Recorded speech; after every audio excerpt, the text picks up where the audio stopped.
Hi, I'm Bonnie Watson Coleman.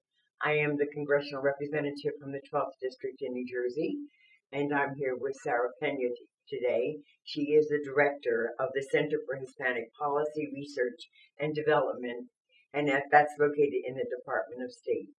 We're going to take a couple of moments and talk to you about issues, work that the center is doing, grants that the center offers, and just how important the center has been since its founding in 1975 as we look to what's happening with this growing population, perhaps the fastest growing population that we have in the state of New Jersey and maybe even in the country.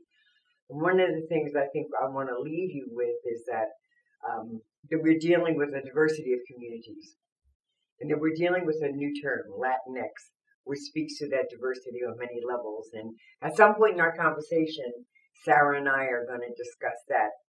But I'd like for her to share with us some of the important work that you do, some of the important grants that you give, and just, how you see the climate of the day. Sure. Well, thank you for having me. It's such an honor to be sitting here with you and having this wonderful conversation. I am very proud of the great work that the center has done throughout the years to ensure that we address the needs of the growing population in New Jersey. It's really important that we continue to celebrate our culture and our heritage, but while providing resources and support to ensure that our people and our communities feel empowered.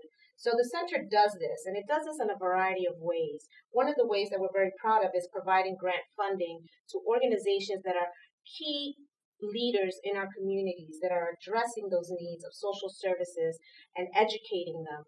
And so we are able to, on an annual basis, provide funding to organizations that are doing the work, and I ensure that they're being held, well, I hold them accountable with specific measuring tools to make sure that they are what they're saying and what they're doing are the same thing. And so I really focus on providing the resources and technical assistance sessions to our organizations so that they feel empowered to go out there and create an environment that's conducive to our communities and address the needs. So way back when I was working for the Department of Community Affairs, I was intimately aware of the center, and I was really struck by your fellowship program.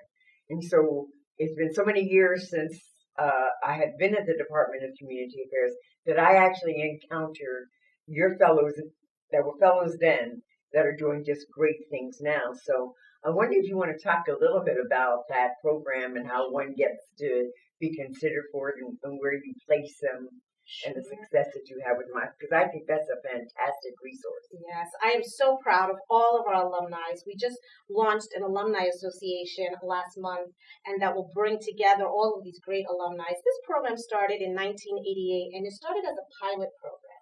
And today we're celebrating 31 years, of a successful program.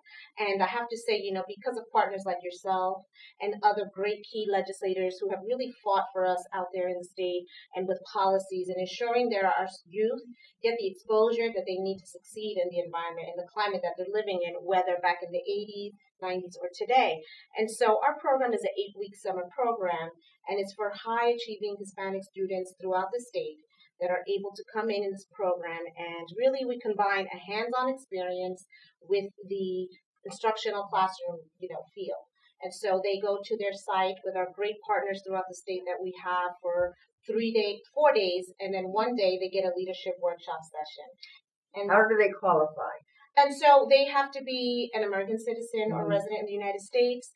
They have to have a certain GPA. But we also take into consideration that sometimes starting off in college, it could be a little rough. And so we really take more of a holistic approach with our application process, where we're looking at letters of recommendation, sometimes their work experience. Some of them may not have a lot of community service because they have to work. to provide, an income at home or helping their parents. So we understand that, we get it. So I really look at each application on a case by case basis. How do you advertise this, and how does one apply? So we are advertising through our social media platforms, through Facebook, and then also through our emails and our partners. We have some really great key partners throughout the state, such as Princeton University, Kane University, Montclair, also Bristol Myers Squibb, ETS. So we have some really key partners here throughout the state where we're able to continue. And the most important thing is word of mouth, because I think a fellow from the program speaks volumes, and they are our best champion to go out there in the community and speak about the program. In your capacity as a director, I know that there's this sort of intergovernmental function that you do, making sure that the grants are out, dealing with the nonprofits that are dealing with the fellows. Do you also get called upon to come out and speak about sort of what is happening of the day? What is what is the landscape as it relates to the diversity of the population? To be able to teach people who otherwise wouldn't be engaged and really don't get it, but would like to know. I think over the years that hasn't been done as often as it should have been, and I'm really focused on partnering more with my nonprofit agencies to ensure that I'm supporting them and educating their communities and supporting their initiatives. We have a wonderful, upcoming events called the Hispanic Resource Fair, which the governor's office is spearheading and that we're also a part of.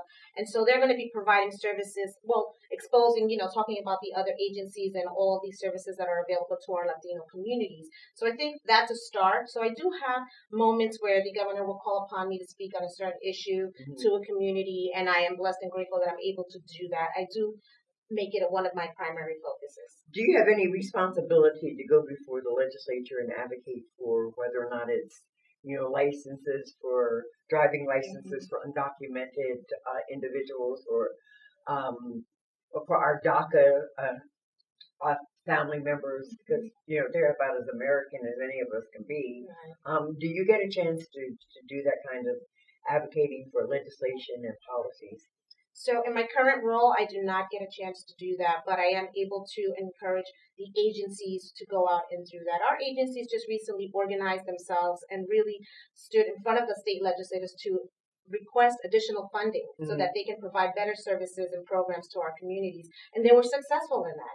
And so they're the advocates, they're the champions that go in front of their state legislators and their, constituents, because they're representing their constituents. And they were able to request this funding, and successfully we have an additional $1 million this past fiscal year.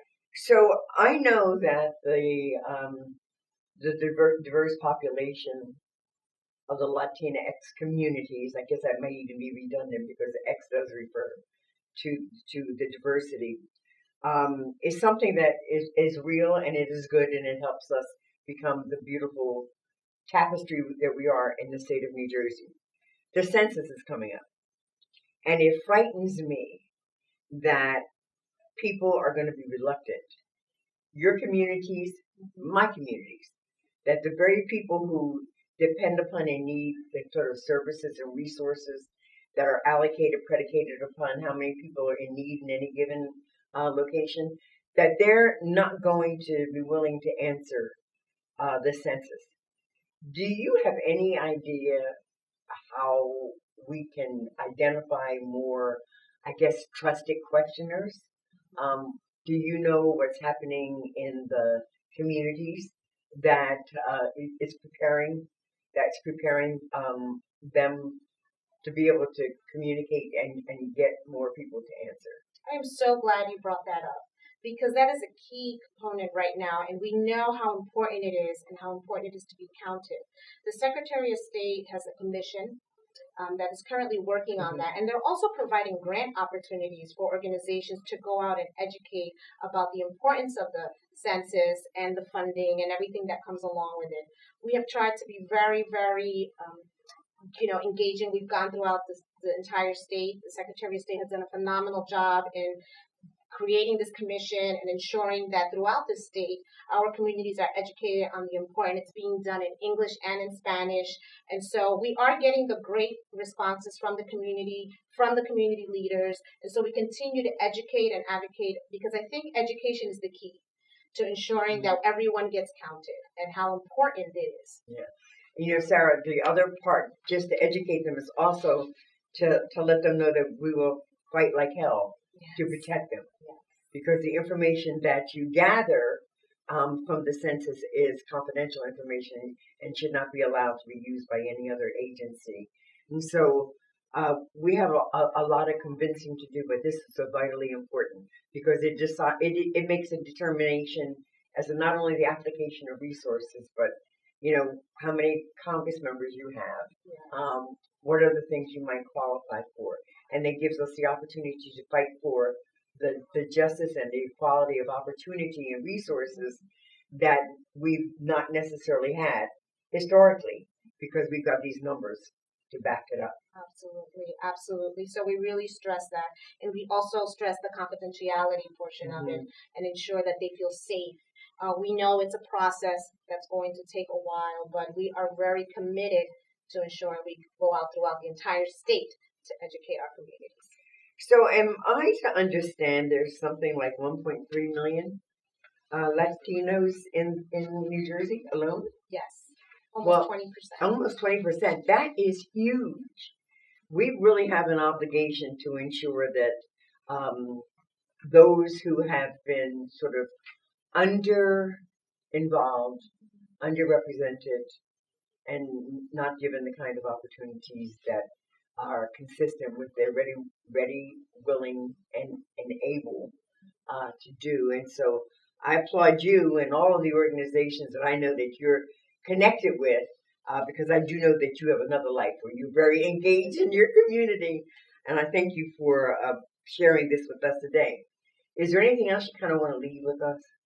Well, I just want to let everyone know that the Center for Hispanic Policy Research and Development is out here to support you, to provide the resources and the funding and technical assistance, whether it be any initiative that's related to serving our Hispanic community, that we are here for you. We have a Facebook page under CHPRD of New Jersey, if you'd like to look us up. We are working on the other social media platforms, but in the meantime, stay connected with us through Facebook.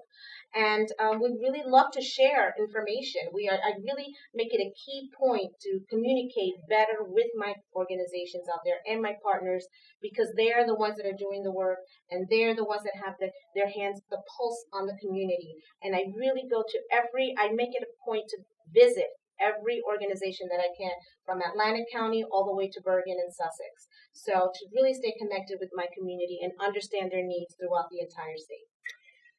In closing, I want to discuss this issue of X being added to Latinx as opposed to Latino or Latina. Give us some information for those who may not really be understanding what this X, which has always been the unknown in math as I was growing up and trying to pass my math classes. Might you want to just comment on that a moment, just to clarify? Sure. I think it just provides the opportunity to people to feel more inclusive.